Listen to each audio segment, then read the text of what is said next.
The Cook Strait is situated in between the North and South Island of New Zealand.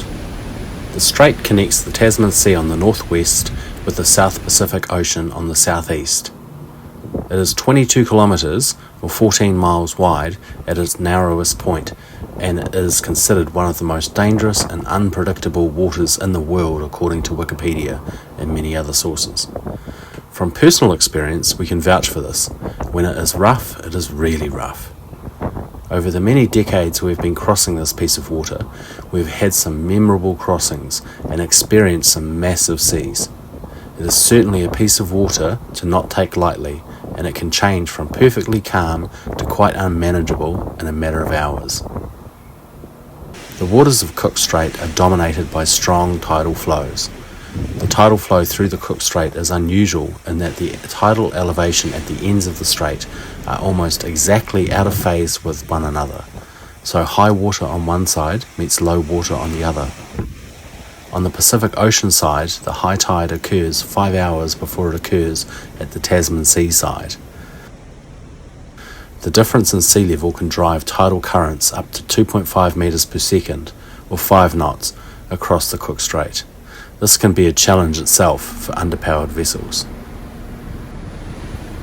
This particular crossing was not particularly rough, however there was a stiff breeze blowing and a reasonable swell, so there was quite a hefty roll on the ferry.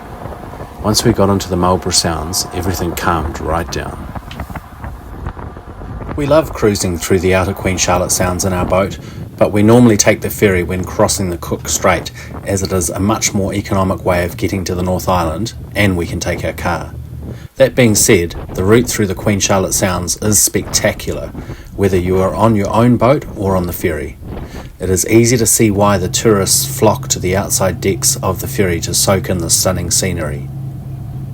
The Interislander ferries have had more than their fair share of problems over the last couple of years, with several of them experiencing loss of power and loss of propulsion on the trip. Earlier in 2024, the Interislander ferry Aratiri ran aground shortly after leaving Picton, and ferries from both companies that service the crossing have also hit the wharves in high winds. This is obviously not ideal and perhaps explains what was to happen next on our crossing. As we approached the wharf in Picton, we were surprised to see a harbour tugboat waiting for us.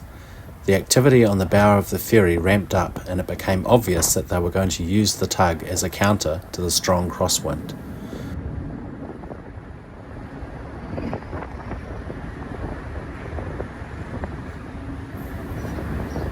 This is the first time we've ever seen a tug used to help the ferry into the berth. Perhaps they had issues with their bow thrusters, or perhaps they were very aware that another incident of hitting the wharf would really not look good and further deepen the scrutiny the ferry services were under. There was no announcement by the captain about these manoeuvres, so it was a little unnerving, but equally great to see. As we have commented on many of our previous videos on this channel, docking a large boat is always stressful in the wind, and our boat is tiny compared to the ferry. The high, flat sides of the ferry must catch the wind terribly, and it must require some serious attention and skill when docking in strong crosswinds.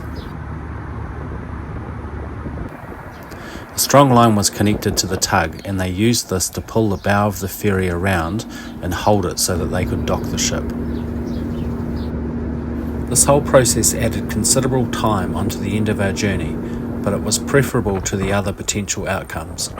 A few weeks earlier, when they hit this same wharf, they had to wait offshore whilst the wharf was inspected and repaired, delaying the docking by quite some time.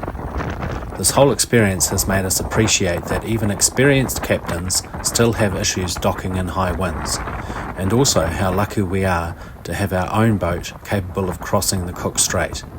But that trip will have to wait until our next big adventure. Thanks very much for watching. Please do check out our channel and join us on our adventures in the Marlborough Sounds.